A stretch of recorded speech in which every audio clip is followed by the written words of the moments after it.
오늘 우리에게 주시는 하나님의 말씀은 창세기 21장 14절부터 21절까지의 말씀입니다.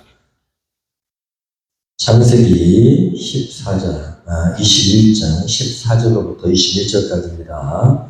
개역개정 성경으로 제가 주신 말씀 봉독합니다. 아브라함이 아침에 일찍이 일어나 떡과 물 한 가죽 부대를 가져다가 하갈의 어깨에 메워주고 그 아이를 데리고 가게 하니 하갈이 나가서 브엘세바 광야에서 방황하더니 가죽 부대에 물이 떨어진지라 그 자식을 관목 덤불 아래에 두고 이르되 아이가 죽는 것을 참아 보지 못하겠다 하고 활살한 바탕 거리 떨어져 마주 앉아 바라보며 소리내어 우니 하나님이 그 어린 아이의 소리를 들으셨으므로 하나님의 사자가 하늘 뱃속부터 하갈을 불러 이르되 하갈아 무슨 일이냐 두려워하지 말라 하나님이 저기 있는 아이의 소리를 들으셨나니 일어나 아이를 일으켜 내 손으로 붙들라 그가 큰 민족을 이루게 하리라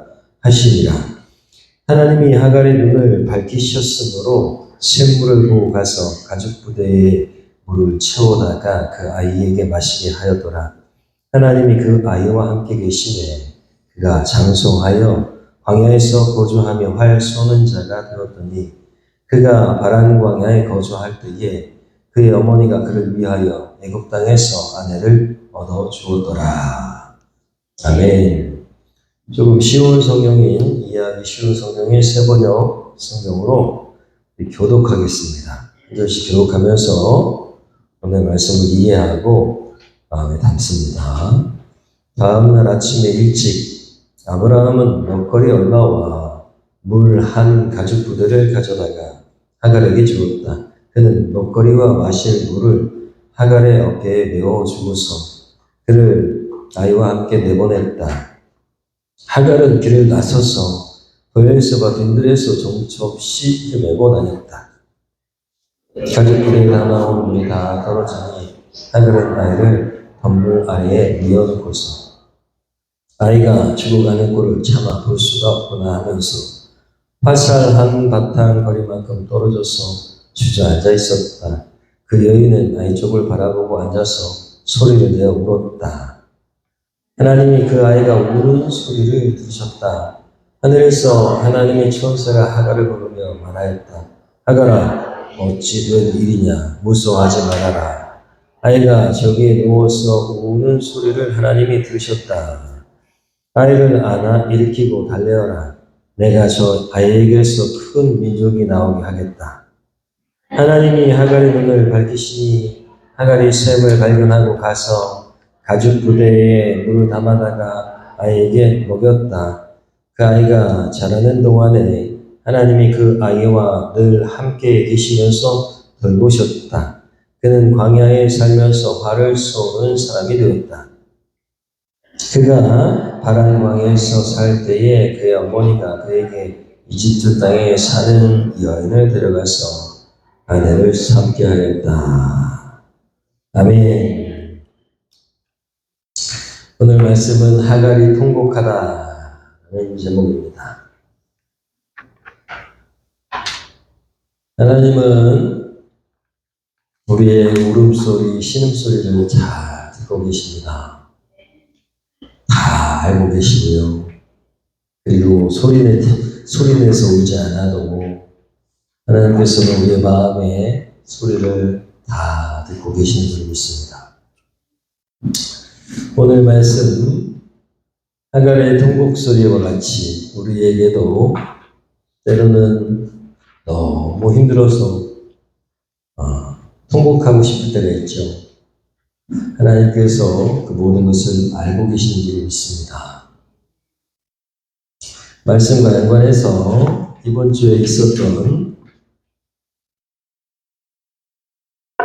일들을 함께 먼저 나누겠습니다.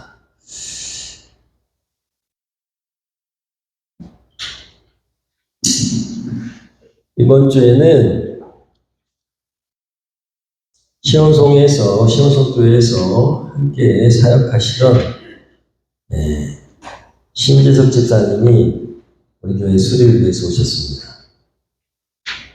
제가 시원성교회 5층에 사택에 살 때 바로 옆집 이웃이었어요. 예, 그래서 서로 왕래하면서 저녁도 때로는 같이 먹고, 그리고 맛있는 걸 좋아하셔가지고 우리 집에 그렇게 많이 오셨습니다. 참고로 제 아내는 요리를 잘하죠. 그래서 잘 오셨습니다. 우리 집에서 밥 먹는 걸 그렇게 좋아하셨어요. 그런데 그렇게 즐겁게 지내던 분이 하나님의 은혜로 또 이렇게 우리 올바른 교회에 수리를 도맡아서 하시고 계십니다. 능력이 참 많으세요. 이번 주에 휴가셨습니다. 월요일부터 금요일 저녁까지 휴가셨는데 22일 날 휴가인데 우리 교회에 오셔가지고 수리하시겠다고, 그래서 지금 저렇게 에어컨을 달고 계십니다. 이 앞에 강단에 있는 에어컨을 한번 달아보더니 할만하신가 봐요. 처음 해보신 건데, 두 번째는 조금 어려운 작업을 하셨습니다. 에어컨이 고장났어요. 다 달고 보니까 에어컨이 작동을 안 해요. 그래가지고 달긴 다 달았는데 에어컨 AX 수리를 맡겨야 될 것 같습니다. 2층 에어컨 다는데 한참 낮에서부터 저녁까지 하셨어요. 그런데 안타깝게도 실내기가 고장나가지고 하루 종일 막 이렇게 열심히 일하시면서 얼마나 즐거워하시는지 모릅니다. 일하는 게 즐겁답니다. 휴가인데 여기 와서 일하는 게 즐겁대요. 취미처럼 하십니다. 그래서 참 감사해요. 이 앞에 앞에 이 강단 앞에도 다 하신 거잖아요. 대단합니다. 2층 후드 오늘 틀어보시면 알지만 이렇게 빼면은 작동합니다.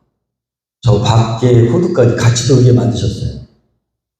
부탁했더니 아무렇지도 않게. 그래서 빼면은 저 안에 큰 프로펠러까지 같이 돌게, 동시에 돌게 만드셨어요.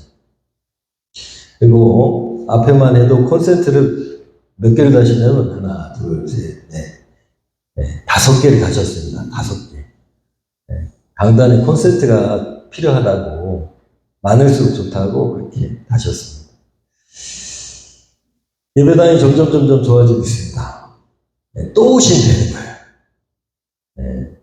또 오시면. 그래서 할 일이 아직도 많이 남았다고 또 오신다고 하시더라고요. 이런저런 이야기를 나누다가 왜 이렇게 일하는 게 기쁘고 사역이 좋은지 알게 됐습니다.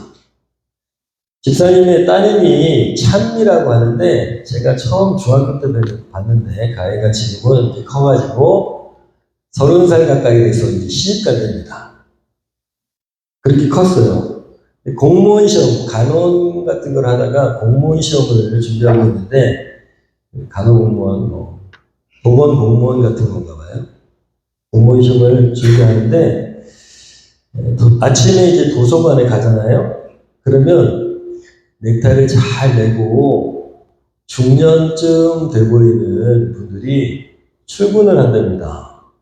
그래가지고 그분들이 아침에부터 저녁 때까지 그 도서관에서 책을 열심히 보다가 가신대요. 말하자면 직장 대신에 어디로 오는 거예요? 도서관. 말로만 듣던 명예퇴직, 권고사임, 이런 것들. 현장이 서울에 있는 도서관이더라 라고 말씀하시는 거예요. 참미가 그렇게 얘기하더래요. 그런 분들이 너무 많다고. 넥타이 매고 어디로 출근해요? 도서관. 여러분, 일하는 것이 기쁨인 줄 믿습니다. 그리고 일할 수 있는 것이 감사가 되어야 됩니다. 건강한 몸, 일할 수 있는 육체뿐만 아니라 일할 수 있는 환경. 여러분, 하나님께서 정말 평상시에 아무렇지도 않게 주시는 것들이 그게 놀라운 것들이죠. 늘 말씀드리지만 공기 너무 흔해가지고 우리가 숨을 쉬는데 공기 없는 데 딱 들어가면 그러면 알게 됩니다. 얼마나 그것이 소중한지. 여러분, 인생을 살다 보면 뜻하지 않게 직장을 잃고 또 빚에도 지고 빚더미에 앉기도 하고 통장의 잔고가 빵이 되면 좋은데 마이너스가 되기도 합니다. 앞길이 막막해서 전혀 보이지 않을 때가 있죠. 때로는 그것이 너무 심해가지고 이렇게 절망하는 것보다는 차라리 죽는 게 낫다라고 이야기하는 사람들을 참 많이 봤습니다. 심한 우울증에 걸린 분들은 차라리 죽는 게 낫다. 제가 가까이 지내는 친구도 우울증이 심해지면 자기 손목을 긋습니다. 자, 왜 그랬는지 모르겠어요. 근데 손목을 긋고 나서 나중에 정신을 차리면 그때 당시에는 죽는 게 낫다고 생각한대요. 우울증이 그렇게 무서운 겁니다. 의지가 없어서도 아니고 영적으로 문제가 있어서도 아니고 그냥 병이에요. 여러분, 그렇게 절망이 나락으로 떨어질 때가 있습니다. 그렇게 큰 높은 자리에 있었던 분들도 심심치 않게 검찰에 출두하고 나면은 목숨을 끊는 경우도 있고 그렇잖아요. 여러분, 인간은 너무너무 나약합니다. 약해요. 되게 강하고 가진 것 같지만 다 잃고 나면 정말 아무것도 아닌 그런 껍데기에 불과합니다. 그런데 중요한 것은 뭘 가져서 내가 위대하고 높아지는 게 아니고 여러분, 우리 알아야 됩니다. 우리가 정말 소중한 이유, 우리가 값진 이유는 하나님이 우리를 창조주신 하나님이 우리를 그렇다고 여겨주시기 때문이에요. 사람끼리는 잘 모를 수도 있습니다. 그래서 우리의 자존감은 어디서 찾아야 됩니까? 하나님께서 우리를 어떻게 생각하시느냐에서 찾아야 됩니다. 자존감. 하나님 나를 독생자 예수를 주실 만큼 사랑하신다. 할렐루야. 그것이 우리의 존재감입니다. 그러니까 인간 따위가 우리가 뭐라 이렇게 손가락질 할 수 없어요. 왜? 하나님이 나를 독생자를 주실 만큼 소중하게 여기시니까. 이런 마음을 잃지 말아야 됩니다. 사람들이 옆에서 뭐라 얘기하는 거 귀담아 듣지도 마세요. 높아지지도 마시고 낮아지지도 마시고. 우리의 자존감은 하나님이 우리를 어떻게 평가하시느냐에 달려있습니다. 어떤 분들은 가끔 하나님이 나에게 승질을 내시고 화를 내시고 너는 쓰레기만도 못해 라고 소리 지를 것 같은 착각에 내가 왜 하나님 앞에 잘 살지 못한 것 같기 때문에 라고 생각해요. 하나님은 우리가 의로울 때 우리를 사랑하신 것이 아니라 우리가 하나님과 원수 되었을 때, 죄인 되었을 때, 제가 제일 좋아하는 말씀을 했잖아요. 우리가 하나님과 원수 되었을 때, 죄인 되었을 때에 라는 뜻입니다.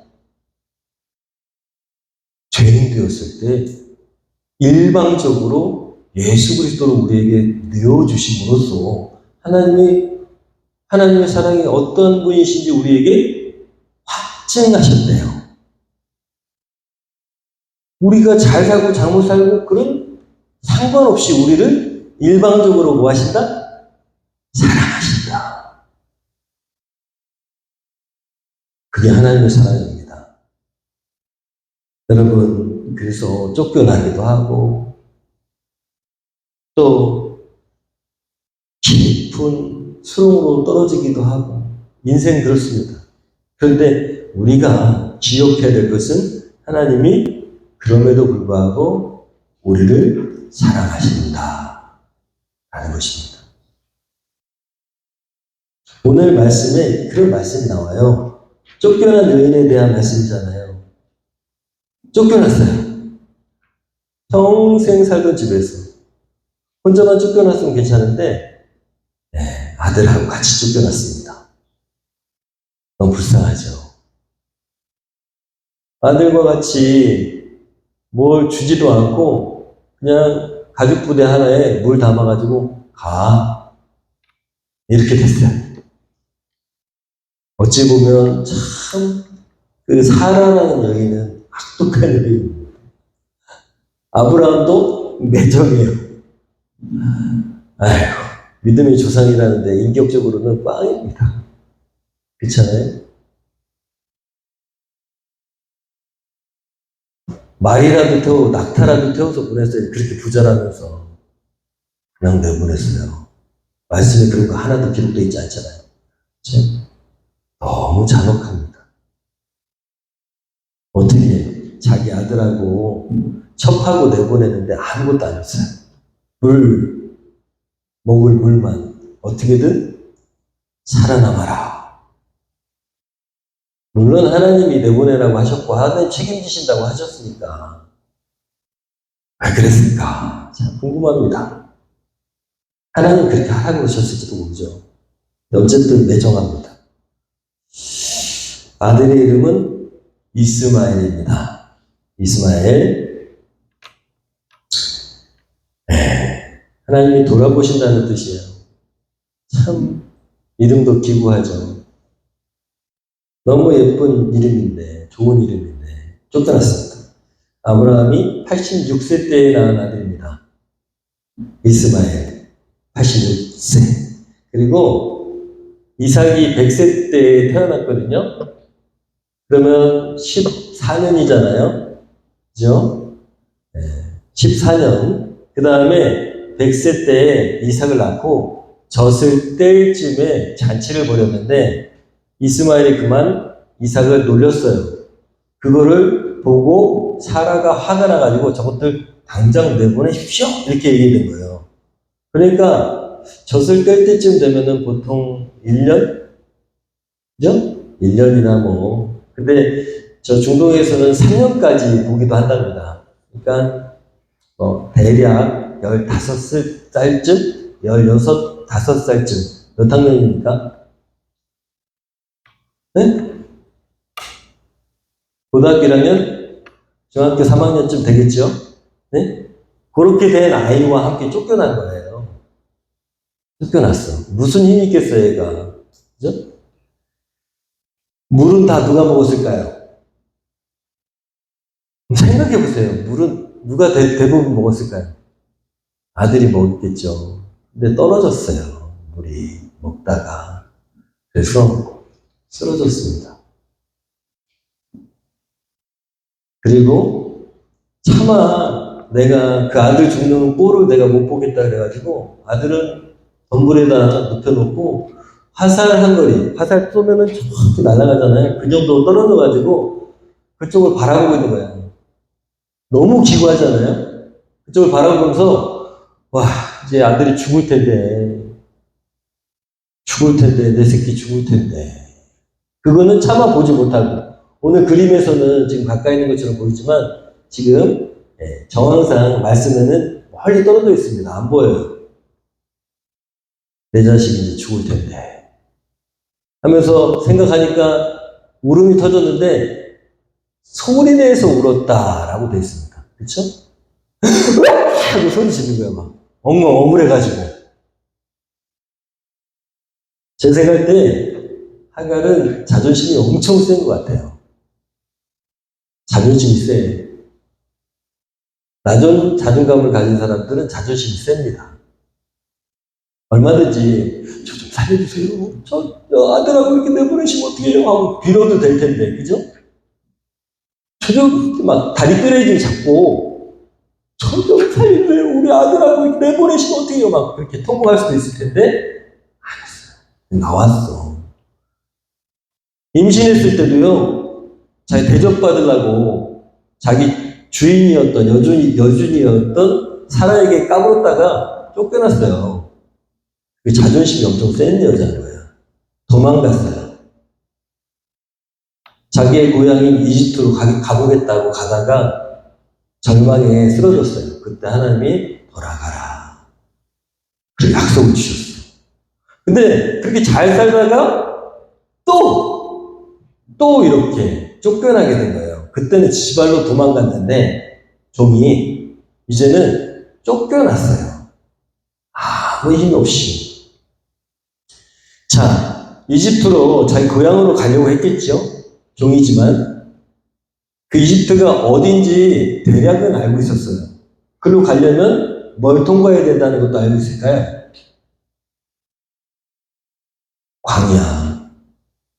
광야를 통과해야 된다는 것도 알고 있었을 거예요. 보통 대략적으로 알고 있으면 가다가 죽는다는 것쯤은 알고 있었을 거예요. 즉, 여자지. 제 아들은 지금 중학생 뻘 되는 보세요. 예준이만큼 되는 그런 애지. 가다가 도적을 만나든 들짐승을 만나든 먹을 게 없어서 죽든 죽을 거예요. 근데 그 각오를 하고 나온 거예요. 대단합니다. 자존심이 그렇게 세요. 그렇게 죽음을 택하고 나왔는데 결국 그 지경에 이르자 통곡을 했어요. 어머옵니다. 그런데 오늘 말씀을 통해서 놀라운 것을 보게 됩니다. 하나님이 나타나시는 거예요. 하나님이 나타나셔. 하나님이 이스라엘 사람들은 자기들의 선민의식 때문에 하나님은 이스라엘의 하나님이다라고 생각해요. 그런데 구약 성경이잖아요, 이게. 이스라엘 사람들이 그렇게 정경이라고 생각하는 구약 성경인데 여기 보니까 하나님이 아브라함만 돌보신 것이 아니라 그 아랍 사람들의 조상이었던 이스마엘도 하나님이 돌보신다는 걸 알게 돼요. 하나님은 이스라엘의 하나님이 아니라 온 인류의 하나님이심을 성경에 기록하고 있다는 사실입니다. 선민만 돌보시는 게 아니라 내가 네 아들도 돌봐서 큰 민족을 이루게 하겠다. 모든 민족은 누가 주관하신다고요? 하나님이 주관하신다는 것을 오늘 말씀에 기록하고 있어요. 여러분, 통곡하는 자의 소리를 하나님께서 외면하지 않으십니다. 오늘 말씀의 첫 번째, 하나님 어떤 분이시냐? 소리를 들으시는 분이시다. 어떤 소리? 통곡의 소리, 울음의 소리, 기쁨의 소리도 귀 기울이시지만 하나님은 성경에 보니까 우는 자의 하나님이십니다. 여러분, 오늘 말씀 보세요. 17절에 하나님이 그 아이가 한번 읽어보겠습니다. 그 아이가 우는 소리를 들으셨다. 하늘에서 하나님의 천사가 하갈을 부르며 말하였다. 하갈아, 어찌 된 일이냐? 무서워하지 말아라. 아이가 저기에 누워서 우는 저 소리를 하나님이 들으셨다. 말씀을 잘못 읽으면요, 하갈이 통곡하는 소리를 하나님이 들으셨다라고 착각할 수 있어요. 맞죠? 말씀을 읽으셨잖아요. 하나님이 하갈이 막 통곡하는 소리를 들으셨구나.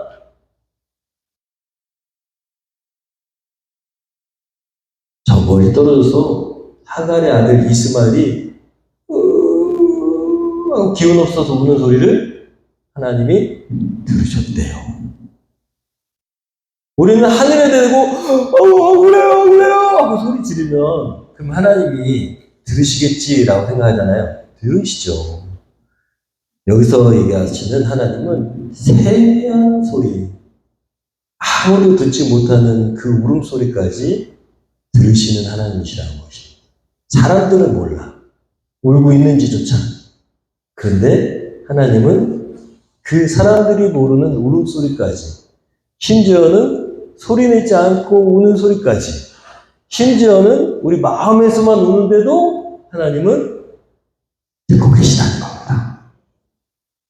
얼마나 감사해요. 사람들은 몰라요. 우리는 사람을 의지하지만 사람들은 내가 급합니다. 사람들을 붙잡고 하소연해 보세요. 다음에는 나를 안 만나려고 그래요. 해보시죠.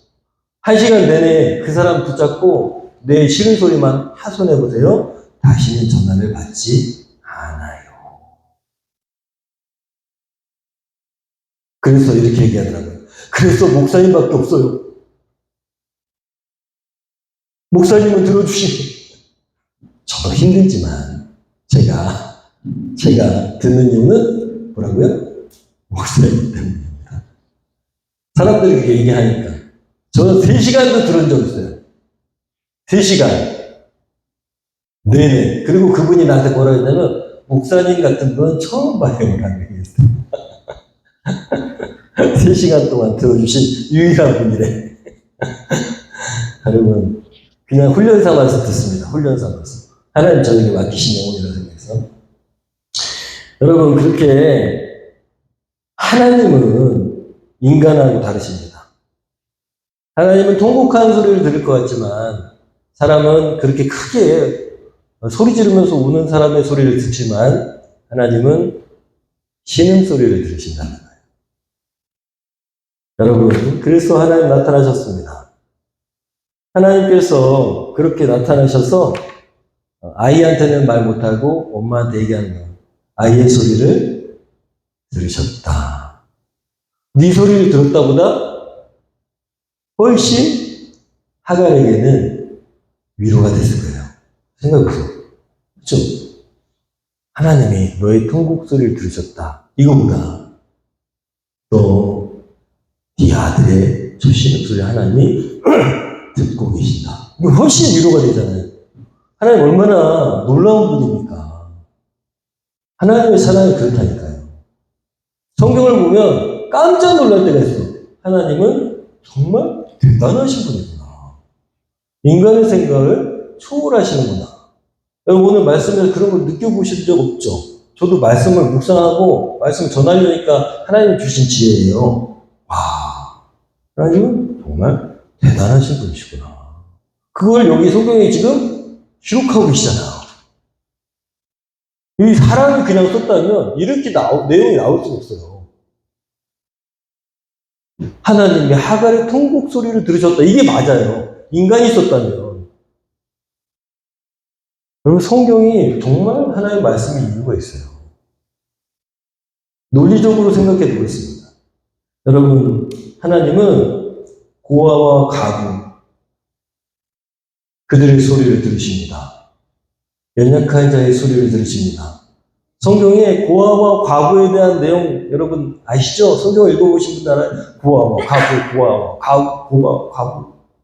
금식하는 자들에게 내가 좋아하는 금식은 그렇게 굶어 제끼면서 너의 의를 드러내는 그런 금식이 아니고 고아와 과부를 돌보며 조용히 멀쩡하게 머리를 빗고 그렇게 금식하는 티내지 않는 그 금식이다.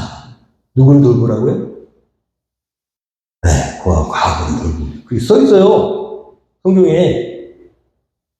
약자를 돌보면서 너는 굶어라. 그러면 내가 너의 마음을 알겠다. 그러나 티를 내면서 네가 금식한다고 티를 내면서 그렇게 하면서 고아와 과부 불쌍한 자들 돌보지도 않으면서 그 금식은 내가 기뻐하는 금식이 아니다. 라고 써있어요. 여러분 아이를 키워보신 분은 압니다. 아이를 낳아서 키워보신 분은 대부분 다 압니다. 그래서 아이를 낳아야지 어른이 된다고 해요. 아이가 울잖아요. 그러면 대부분 아빠들은 자빠져 잡니다. 근데 아무리 조그맣게 낑낑거려도 엄마는 어떻게? 일어나요. 엄마가 더 피곤해요? 아빠가 더 피곤해요? 아빠도 피곤한 엄마도 피곤하지요. 저는 막 승질낸 적 있어요. 애가 운다고 막. 나 새벽 기도 가야 되는데. 새벽 기도 안 가니까 뭐 목사님 자꾸 꾸사려줘가지고 새벽 기도 가야 되는데 막 소리 지르고 있어요. 나 따로 자야겠다고. 그렇게 나쁜 남편이었어요, 제가. 근데 지금 회개합니다. 지금 회개해요. 달라졌어. 하나님 은혜를 받고. 여러분, 엄마는 일어나요. 꾸역꾸역 일어나. 피곤해 죽겠는데 일어나가지고, 아, 얘가 지금 배고프구나. 그러면 젖을 불리고, 얘가 지금 뭘 쌌구나. 그러면은, 예, 그거 어떻게 하나 모르겠어요. 어떻게 아는지 참 신기해요. 엄마는 왜 우는지 알아요. 데려가라. 그래요. 애가 낑낑거리기만 해도, 하기만 해도 일어나죠. 아빠는 잡니다. 그래서 엄마 쪽이 하나님의 사랑이 가까워요. 엄마는 하나님의 사랑을 대변하는 자입니다. 더 크게는 부모는 아이에게 하나님의 사랑이 어떤 것인지 가르쳐주는, 보여주는 자입니다. 기억하세요. 내가 아이한테 사랑을 제대로 보여주지 못하면 하나님을 제대로 알려주지 못하는 부모가 됩니다. 하나님은 자유로우시고, 그리고 정말 끝까지 사랑하시고, 모든 것을 다 아시고, 그 아이의 모든 것을 책임져 주시는 하나님인데, 내가 잘못 그렇게 아이에게 사랑을 흘려보내잖아요. 그 아이가 하나님을 오해합니다. 하나님은 너무 엄한 하나님이다. 하나님은 나한테 무관심하신 하나님이다. 이렇게. 그래서 교회 다녀도 나중에 문제가 생겨요. 하나님을 오해하게 됩니다. 여러분, 엄마는 하나님을 보여주는 자입니다. 민감한 그 소리에 반응하는 엄마처럼 하나님은 우리의 작은 소리에도 응답하십니다. 그래서 하나님은 우리의 우는 소리에 민감하십니다. 할렐루야. 우십시오. 아무도 모르는 데 가가지고 하나님께 우시면 됩니다. 그러면 웬만하면 다 해결됩니다. 해봤잖아요. 눈물이 안 나와요? 굶으십시오. 금식하세요. 그럼 기운 없어서 눈물 납니다. 보세요. 다 해결됩니다. 해결돼요. 예수께서 말씀하셨습니다. 한번 읽어볼까요? 시작. 애통하는 자는 복이 있나니 그들이 위로를 받을 것이며. 누구한테? 사람에게? 하나님께 위로를 받을 것이며. 두 번째 오늘 말씀에서 하나님 어떤 분이시냐? 용기를 주시는 분이십니다. 할렐루야. 용기를 주시는 하나님. 말씀을 보니까 17절 말씀 아까 보셨는데 하갈이 울고 있으니까 위로하셨어요. 용기를 주셔서 무서워하지 말아라. 아이가 저기 누워있는 것을 다 알고 그 우는 소리도 다 들으셨다. 그리고 이렇게 말씀하셨어요. 우리 세번역 성경으로 아이를 안아 일으키고 달래라. 내가 저 아이에게서 큰 민족이 나오게 하겠다.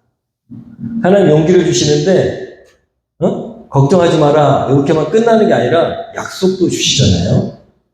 이렇게 해주겠다라는 분명한 약속을 주세요. 우리 온교회가 같이 쓰고 있는 개혁개정에는 이렇게 되어 있어요. 일어나 아이를 일으켜 내 손으로 붙들어라. 이렇게 번역하고 있어요. 여러분, 내가 먼저 일어나서 아이를 붙들어야 된다는 것입니다. 누구를 대신해서 할까요? 누구를 대신해서? 아까 방금 전에 얘기했잖아요. 부모는 누구의 대변자? 하나님. 하나님이 시키고 계시잖아요. 그죠? 하나님 누구를 통해서 지금 일하고 계세요? 엄마를 통해서 일하고 계세요. 엄마에게도 용기가 되지만 아이에게도 하나님이 하라는 대로 하면 용기가 된다는 것입니다. 용기가 일어난다는 것입니다. 여러분 두려워하지 말라고 분명 말씀하십니다. 큰 민족이 나오겠다고 약속하셨어요. 하나님의 약속은 반드시 이루어집니다. 여러분, 그래서 우리 하나님을 믿는 사람들은 일어나야 됩니다. 그리고 일으켜 세워야 됩니다. 쓰러진 자녀들을 붙들어야 됩니다. 그것이 하나님의 사랑입니다. 그리고 안아줘야 됩니다. 그것이 하나님의 사랑을 전하는 자의 모습입니다.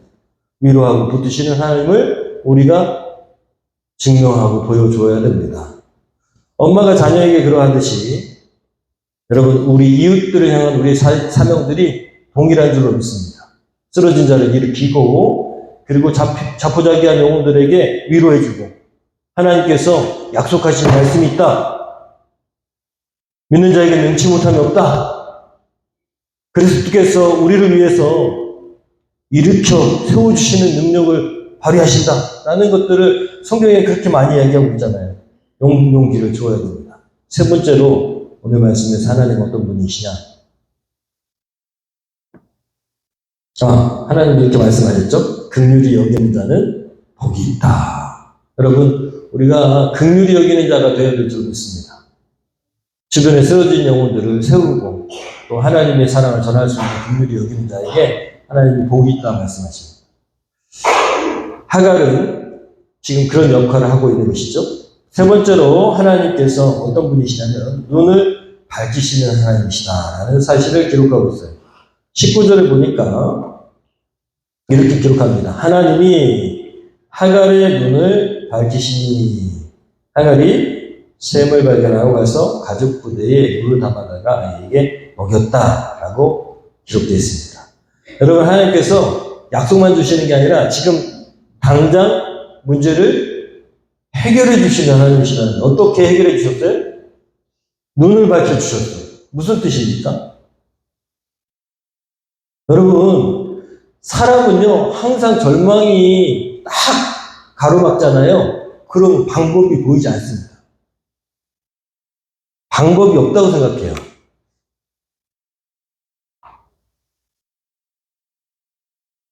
하늘이 무너져도 솟아나는 구멍이 있다고 하는 우리 속담 있잖아요. 믿음의 사람들은 사방이 막히면 하늘길이 열린다라고 얘기해야 됩니다. 할렐루야. 여러분, 하나님은 방법이 없는 그런 상황에도 새로운 길을 여신다는 거예요. 그것이 하나님의 능력이시라는 것입니다. 인간은 방법이 없다고 생각하고 끝났다고 생각하는데, 여러분, 땅의 길이 막히면 하늘길이 열리는 줄로 믿습니다. 하나님 믿어야 되는 이유, 예수님은 그리스도로 영접해야 되는 이유가 여기 있는 것입니다. 세상 방법은 끝났어도 하나님의 방법은 반드시 남아있다는 것이죠. 여러분, 우리만 그런 게 아니라 많은 그리스도인들이 다 그것을 경험합니다. 저도 마찬가지고 여러분도 마찬가지고. 세상에서는 방법이 없는데, 아무리 생각해도, 돈 나올 구멍이 없는데, 아무리 생각해도 이 어려움을 해결할 방법이 없는데, 근데 다 경험하셨을 거예요. 대부분 믿음의 사람들은 경험합니다. 방법이 없는데 하나님께서 너무 놀라운 방법으로. 이런 간증은 반드시 있어야 됩니다. 사도 바울도 마찬가지입니다. 사도 바울. 한번 읽어볼까요? 시작. 우리가 사방으로 우겨쌈을 당하여도 쌓이지 아니하며 답답한 일을 당하여도 낙심하지 아니하며 박해를 받아도 버림받지 아니하며 거꾸러뜨림을 당하여도 망하지 아니하고. 그렇다는 거예요. 여러분, 복음을 전하면서 사도직을 감당하는 이 사도 바울에게 닥쳐온 일들이 수도 없는데, 우겨쌈을 당하여서 빠져나갈 구멍이 없는데도 하나님께서 행하셨다는 것입니다. 이게 우리 믿음의 사람들이 고백해야 될 줄 믿습니다. 하나님의 사람, 예수 그리스도의 사람들은 결코 망하는 법이 없습니다. 예수 그리스도의 사람들, 그리스도인들에게는 제3의 길이 있는 것입니다. 하늘의 길. 제3의 길. 할렐루야. 왜냐? 예수님이 말씀하셨어요. 모든 길이 막혔을 때 예수님이 말씀하셨어. 나는 내가 길이요, 진리요, 생명이다. 나로 말미암지 않고는 하나님께로, 아버지께로 올 자가 없다라고 하셨는데, 여러분, 하나님께 이르는 길뿐만 아니라 세상에서 막혀있는 길도 진리이신 예수님은 뚫어주십니다. 길이시기 때문이죠. 그래서 세상에 방법이 없어요. 저 남편은 절대 바뀌지 않아요. 이건 인간적인 생각이죠.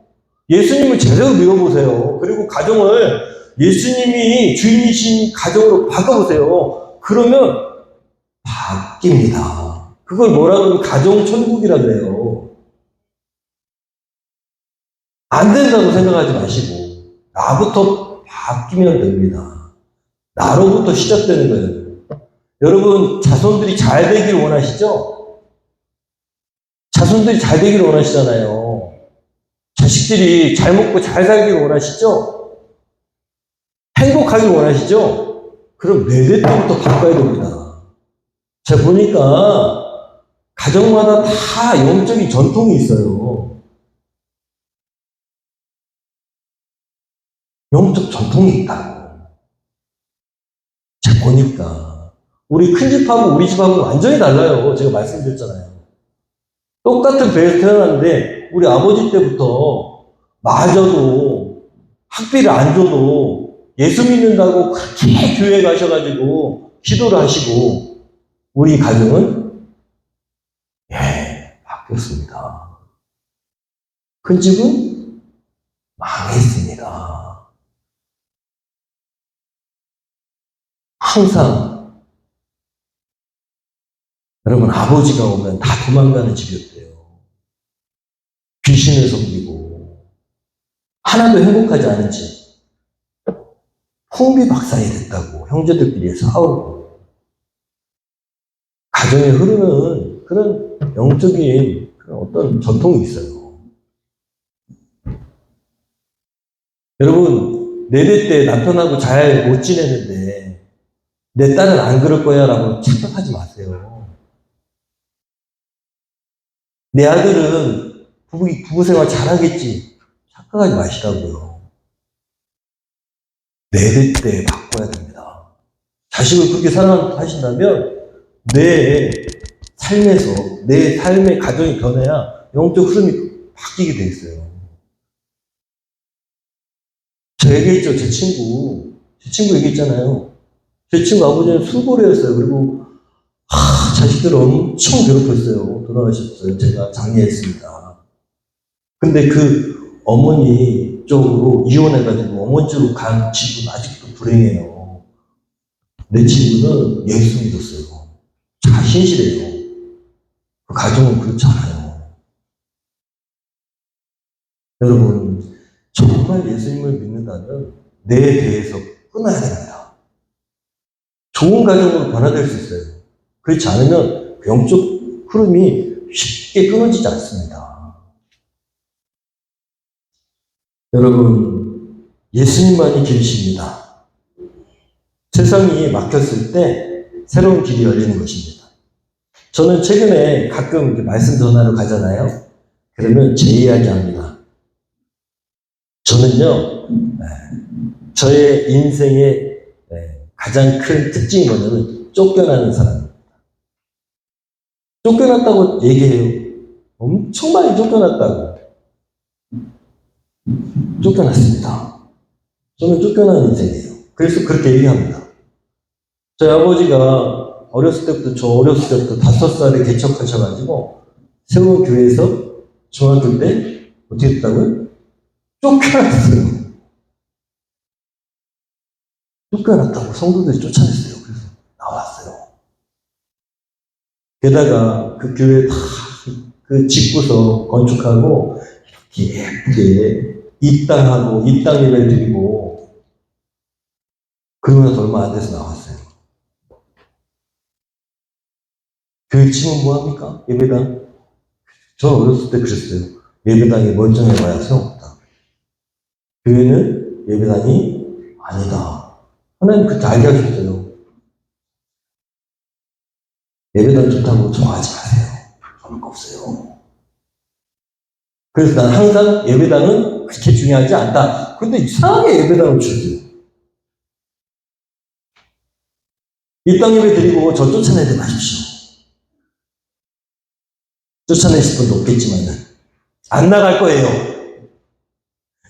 하나님 가라고 가야 돼요. 안 나갈 거예요. 그럼 무슨 소용이 있어요? 하나님 가라고 가야 돼요. 저는 그냥 하나님 하라는 대로 해야 돼요. 어쨌든 그렇게 쫓겨나기 시작했는데 교육 전도사 때 처음으로 저 서초구에 갔는데 서초구에서 목사님 괜찮다고 다음 주부터 이제 사역하라고 그래서 다음 주에 오후에 설교를 했는데 오후에 저를 부르시더니 그 다음 주에 부르시고 그 다음 주에 2주 만에 쫓겨났어요. 나오지 말래. 설교를 했는데 너 붕사처럼 했나 봐. 그래서 오후 예배 설교하고 제가 무슨 사역 준비하느라고 온누리 교회인가 배울 게 있다고 갔는데 그날 오후에 무슨 윷놀이 같은 걸 했어요. 그 교회에서. 네, 목사님 죄송한데 저는 요 다음 사역 준비하기 위해서 저 서울에 온누리 교회 가서 뭐 좀 배워와야 될 것 같은데 갔다 와도 되겠습니까? 갔다 오라고 해서 그 다음 주에 부르더니 우리 교회하고 안 맞는 것 같으니까 다른 데 알아보세요. 네. 처음. 그리고 두 번째로 또 부천에 있는 어떤 교회에서 선배형이 불러가지고 갔는데 1년 만에 목사님 부르더니 우리 교회하고 안 맞는 것 같으니까 하시라고. 그래가지고 제가 너무 열받아가지고 목사님한테 그랬어요. 목사님 뭐 부족한 게 있으면 후배한테 자꾸 나가라고 좀 하지 마시고. 왜? 저는 기억이 있으니까. 뭐가 부족한지 좀 얘기해 주시고 고쳐주시는 게 선배가 할 일 아닙니까? 네, 그랬어요. 당돌하죠. 그 나왔어요. 그래야 되는 거 아닙니까? 다음부터 그러지 마세요. 나왔어요. 참 자존심 상할 때 쫓겨나는 거, 그죠? 쫓겨나고 인정받지 못하는 것 같고. 사실 참 제가 겉모습이 목회자 같진 않잖아요. 애들은 되게 좋아했어요, 저는. 학생들이나 이런 사람들은. 청년들은 저를 좋아했어요. 근데 목회자 같진 않잖아요, 저는. 뭐 같다고 얘기한다고요? 핸드폰집 가게 사장님. 핸드폰 가게 사장님 같다는 거잖아요. 제가 물어봤잖아요.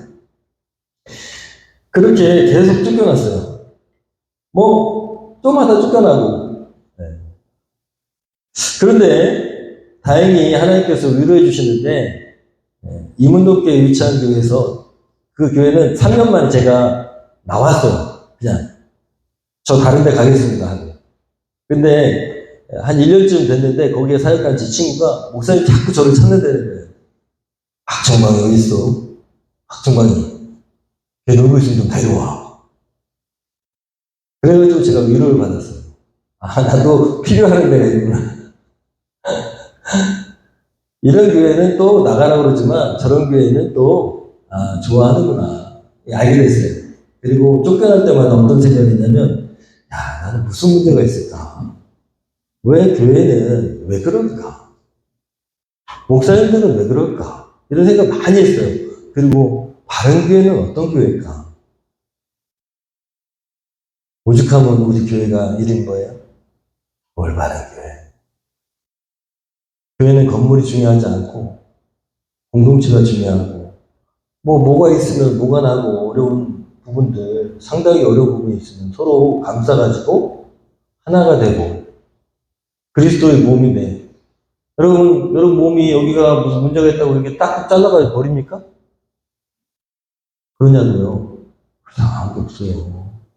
교회는 그리스도의 몸이라는데 여기 골마가지고 무슨 문제가 있으면 이걸 이렇게 감싸가지고 낫게 해야지. 그죠? 그게 교회지. 이런 생각을 많이 하게 됐다고요. 교회에 대해서 고민한 적이 있어요. 쫓겨날 때마다. 왜 마지막에 어디서 쫓겨났어요? 부목사로 8년을 넘게 살겠는데 세상에 6개월 만에 나가라 그랬어요. 근데 제 아내가 기도를 한참 제가 하고 응답 받으니까 무슨 6개월. 빨리 나가자. 그래갖고 나오게 된 거예요. 근데 최근에 누구 만나니까 자발적으로 나가신 게 아니에요? 그럼 물어보는 사람이 있었어요. 기가 막히죠. 네? 내가 자발적으로 나온 줄 알고 있는 거예요. 자발적으로 나왔죠. 3개월 만인가. 나가라고 6개월 만에 나가라고 했는데 제가 3개월 만에 사진 타임했어요. 6개월은 뭘 버팁니까? 쫓겨나는 건데 그냥 나와버려야지. 내가 타임했어요. 쫓겨난 게 아니고. 여러분, 그래서 하나님이 어떤 교회를 세우시겠어요? 올바른 교회. 올바른 교회. 하나님께서요, 지금까지 저에게 약속하신 대로 계속 일하고 계십니다. 채우시고 계시고, 세워가고 계시고, 그리고, 하나님께서 행하시는 그런 일을 하고 계십니다. 목회하면서 수많은 그런 경험을 하게 된 것들이 참 감사해요. 감사해. 지금은 감사합니다. 어려운 교회들 또 여러 가지 절망적인 상황도 겪으면서 하나님이 놀라운 일을 행하실 때마다 이렇게 말씀하시는 것 같아요. 내가 여기 있다. 하나님이 저에게 이렇게 말씀하신다고. 내가 여기 있다. 시편 110편 3절입니다. 내가 부를 때는 나 여호와가 응답하겠고 내가 부르질 때에는 내가 여기 있다. 하나님이 저에게 늘 말씀하세요. 내가 여기 있다. 저는 수많은 일들을 막 이렇게 겪으면서 어떤 생각을 했냐. 나는 참 믿음이 없었구나. 그런데 믿음도 누가 주신다? 하나님이 주신다. 그러면서 여러 가지 일을 하나님이 해결하시면서 뭐라고요?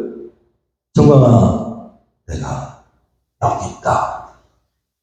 그래서 이제는 의심하지 않습니다. 의심하지 않는다고. 이제는 좀 있었어요.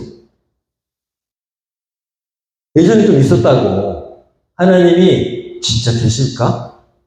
지금은 의심하지 않습니다. 진짜 의심하지 않아요. 그래서 사람들한테 얘기합니다. 하나님은 계신다. 하나님은 역사하신다. 지난주에 우리 형제하고 한참 얘기했는데 쪼잔하게 살지 말자. 하나님은 계십니다. 여러분, 하나님 계십니다. 하나님 아버지가 이렇게 세 가지 지금 말씀드렸는데 소리를 들으시는 하나님. 신음소리를 들으시고 용기를 주시고 그 다음에 어떤 하나님이 눈을 밝히시는 길을 제시하시는 하나님이시라면 그게 우리 아버지시라면 그게 우리 하나님이시라면 우리도 그렇게 살아야 될 줄 믿습니다. 어떻게? 우리는 그리스도의 몸입니다. 공동체, 교회의 공동체, 그리스도의 몸. 머리는 누구시냐? 예수님이십니다. 예수님이 그런 분이시라면 우리도 그렇게 살아야 됩니다. 그래서 말씀을 듣고 어떻게 우리가 실천해야 될까요? 생각해 보세요. 기도하시면서.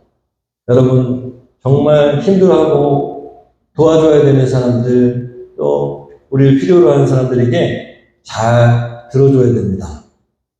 경청.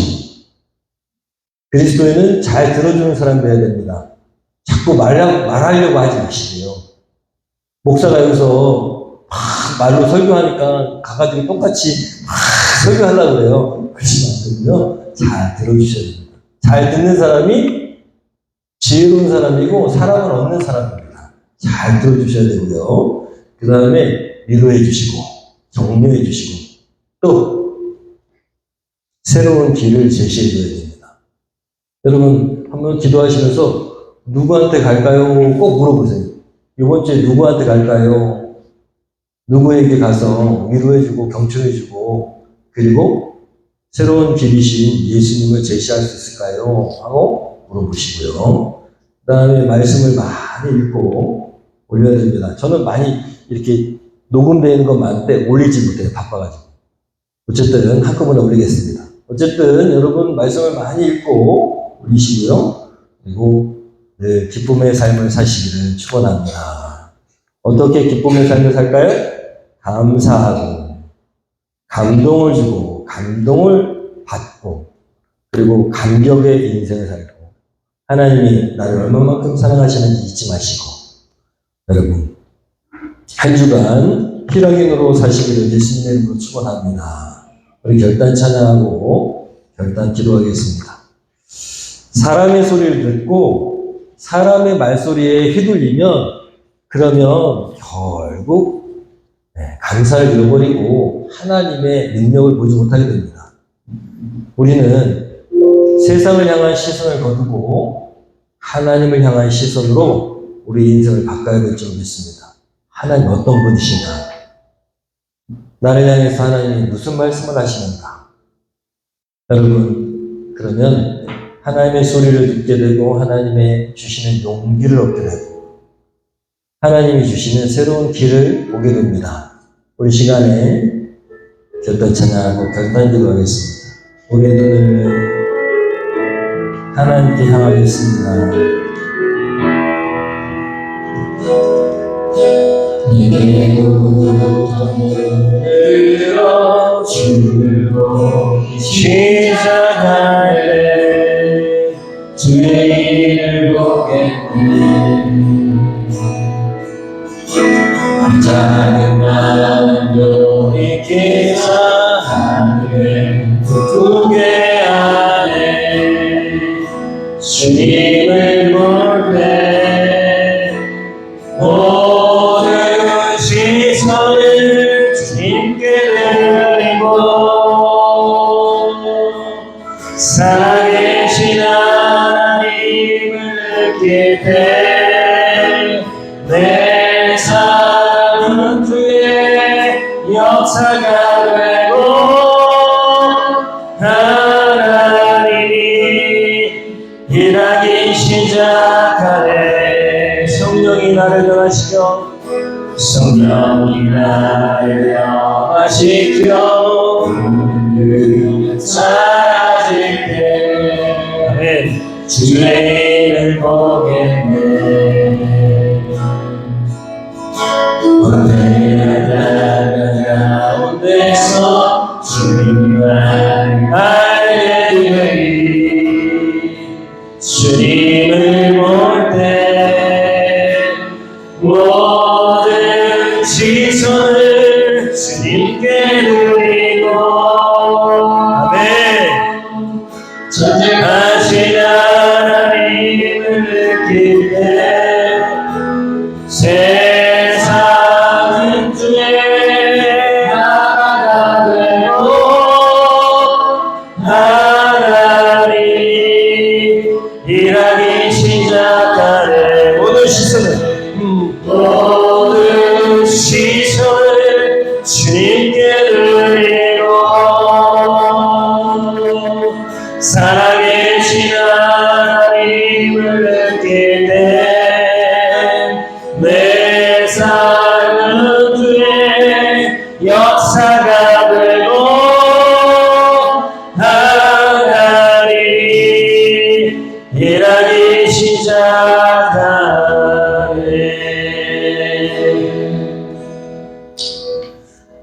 쫓겨나서 통곡하는 때가 있고 또 절망 가운데 신음하는 때가 있습니다. 그러나 분명한 것은 하나님께서 주목하고 계시다는 사실, 듣고 계시다는 사실이죠. 우리에게 모든 일이 절망이 되지 않는 이유는, 쫓겨나도 상관없는 이유는 그 일을 통해서 하나님의 놀라운 계획들이 또 이루어진다는 사실입니다. 여러분 절망하지 마십시오. 우리의 눈은 항상 하나님이 하실 위대한 일을 향한 시선이 되길 원합니다. 이 시간 찬양 부른 것처럼 하나님 사람 소리, 세상 소리, 주변 사람들이 말하는 평가의 소리에 휘둘리지 않고 세상 사람들은 이렇게 저렇게 구설수를 오르고 내리는 사람으로 그렇게 나를 이야기한다 할지라도 하나님을 향한 시선을 고정시키겠습니다. 그리고 하나님이 하실 일, 새로운 길을 향해 나아가겠습니다. 나를 사용하여 주시는 곳에 제가 가겠습니다. 제가 행하겠습니다. 하나님, 정말 주님이 원하시는 하나님 나라, 또 하나님의 귀한 사역들, 또 건강한 교회들을 세우는 일, 하나님 우리를 사용하여 주시옵소서. 이 시간에 결단한 기도하고 또 하나님 내가 하나님의 자녀로서 그리스도의 제자로서 쓰러져 있는 사람들, 용기가 필요한 사람들, 일 없어야 되는 사람들을 붙들어주고 그들의 소리를 들어주고 그리고 하나님이 주시는 새로운 놀라운 일들, 새로운 길들을 제시할 수 있는 사람에게 하여 주시옵소서. 누구에게 갈까요? 또 한 주간 히라기노로서의 삶을 살아야 될 텐데 어떤 삶을 살아야 될까요? 하나님께 묻고 이 시간 결단하기를 소원합니다. 종이 눈을 감고 하나님과의 나와의 결단의 대화를 하시기를 소원합니다. 기도합니다.